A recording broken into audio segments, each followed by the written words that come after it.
दंत धावन के लिए 3 रस सर्वश्रेष्ठ कहे गए हैं। कटु, तिक्त और कषाय, ये 3 रस हैं। दातून कई प्रकार की होती हैं। तिक्त में आती है, सबसे श्रेष्ठ कहा गया है नीम। नीम की दातून के बारे में सभी जानते हैं। कषाय में आ जाती है बबूल, खदिर, कत्था। कटु में कई करंज है, अशोक, अमरूद, ये हैं। तो इसमें कुछ कषाय हैं, कुछ तिक्त हैं, कुछ कटु हैं। अब बात आती है कि जो समय पेस्ट कर रहे हैं, सुबह शाम कर रहे हैं या सुबह उठ करके कर रहे हैं, इस विषय पर तो मैं भी आऊँगा। वो पेस्ट कैसा होता है? मीठा होता है। न कटु है, न तिक्त है, न कषाय है। जबकि हमारे ऋषि मुनि कह रहे हैं कि ऐसे 3 रस होने चाहिए, इसमें से कोई दातून हो। और तिक्त रसाय वाली सबसे श्रेष्ठ कही गई। निम्बम तिक्तके श्रेष्ठम, नीम की दातून सबसे श्रेष्ठ मानी गई है।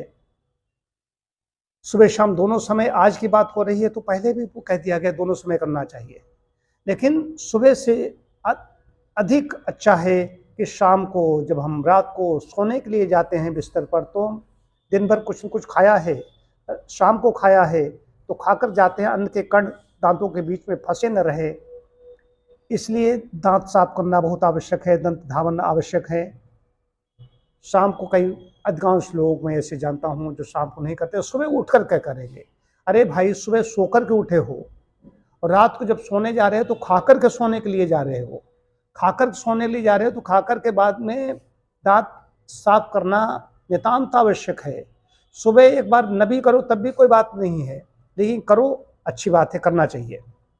कि जीभी सुबह कीजिए, शाम को जीभी की आवश्यकता नहीं है। जीभी, जिह्वा निर्लेखन की बात कही गई। जिह्वा निर्लेखन उसके लिए शब्द आया है कि जीभी सोने की, चांदी की, तांबे की, मैं तो तांबे की जीभी से साफ करता हूँ, लेकिन सुबह दातून जरूर करता हूँ।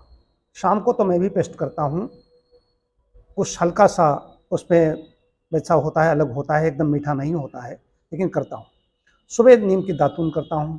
दातून पहले ब्रश बनाया, ब्रश बना के थोड़ा किया और उसके बाद में पूरा रख लिया, फिर अंदर चबाता रहा, पूरा सलाइवा, लार पूरी इकट्ठी होती रही, मुंह भर गया। उसके बाद में थोड़ी देर बाद में उसका कुल्ला कर देता हूँ।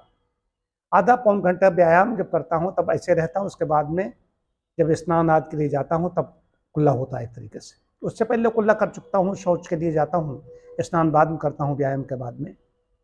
ये नीम की दातून बात थोड़ा ऐसा करना चाहिए, ये विधान की बात बता रहा हूँ। तो नीम, बबूल आदि की दातून करना बहुत आवश्यक है। एक तो चबाते हैं, चर्वण क्रिया होती है। जो ठीक तरीके से चबा नहीं सकते हैं तो उसको कुचल भी सकते हैं, कुचल लें और सावधानी से करें, मसूड़े पर उसका प्रभाव न पड़े। इससे खाली दांतों के स्वास्थ्य तो अच्छा होता ही होता है, दांतों पर हमारे पूरे शरीर का स्वास्थ्य निर्भर है एक चीज। और मुख्य शुद्ध होती है, हमारी भोजन में रुचि बढ़ती है, भोजन रुचिकर लगता है, उससे प्रीति बढ़ती है, खाने की इच्छा होती है। कोई भी चीज बनेगी तो कहेगा हाँ ये चीज चाहिए, स्वाद अच्छी तरीके से मिलता है। कई लोगों को स्वाद ही नहीं आता, ऐसे लोग आते हैं हमें स्वाद नहीं आता। जो भी 6 प्रकार के रस कहे गए हैं, अच्छा स्वाद मिलता है, अच्छी तरीके से लार ग्रंथियाँ अपना काम करती हैं, हमारे जितनी ज़्यादा लार निकलती है उसका पाचन अच्छी तरीके से होता है, दांतों की सफाई से इतना काम हो जाता है। तो रात को सोने से पहले दातून जिनके पास है वो करें। जैसे दातून छोटी, कोई जरूरी नहीं है बड़ी दातून इतनी बड़ी लेकर घूम रहे हैं। दातून ले ली, उसके बाद चबाई, उसको ब्रश बना के किया। हम तो छोटी ऐसी लेते हैं, थोड़ा चबाया, चबा कर किया पूरा, फिर चबाते चबाते पूरी रख लेते हैं। लेकिन बड़ी दातून ले लो, उसके बाद में उसको आप चबाइए, चबा करके जितना ब्रश बना था उसको कर लिया, उसके अंगुल नीचे से उसको काट दीजिए, चाकू से काट करके अगले दिन के लिए फिर धो करके रख दीजिए। ब्रश जब रोज वही मुंह में हम डालते रहते हैं तो दातून तो उसका ब्रश भी हमने काट दिया, जो ताज़ा बना था काट दिया, फिर से अगले दिन। तो एक दातून को हम 3-4 दिन 5 दिन इस्तेमाल कर सकते हैं। दातून की कमी है, हमें तो ताजी उपलब्ध हो जाती है, हमारे यहाँ नीम है, लेकिन दातून करना आवश्यक है। दातून पर पैसा खर्च करना पड़े तो खर्च कीजिए, ला करके रख लीजिए, सूख भी जाएंगी तब भी आप भिगो भिगो करके उनको इस्तेमाल कर सकते हो। दातून करने से बेशुमार लाभ है, दांतों के लिए, जीभ के लिए, पूरे मुख के लिए। और उसके साथ में जो जिह्वा निर्लेखन करते हैं, जीभ ऐसी गोल बनी हुई होती है, वो पीछे तक जाती है, उसकी सफाई कर देती है। ये दोनों चीज़ें होनी चाहिए। कई लोग अगर ब्रश कर लेते हैं तो जीभ ही नहीं करते। कई लोग हैं दातून से ही जीभ ही बना लेते थे, अब दातून इतनी मात्रा में उपलब्ध नहीं है, तो अगर नहीं है तो जीभ ही अपनी ऐसी ले लीजिए, तांबे की ले लीजिए, उसकी पीतल की ले लीजिए, प्लास्टिक की भी आती हैं, ले सकते हो।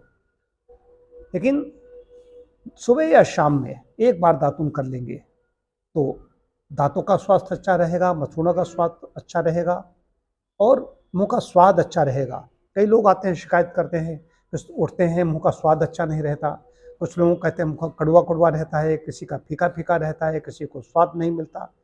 अक्सर बुखार जिनको रहता है उनका मुंह कड़वा रहता है, कहते कि कुछ अच्छा नहीं लगता है, कुछ खाने में रुचि नहीं पैदा होती है। तो आवश्यकता इस बात की है कि ये दातून करेंगे, उससे मुंह का स्वाद भी अच्छा होगा, भोजन में रुचि भी बढ़ेगी।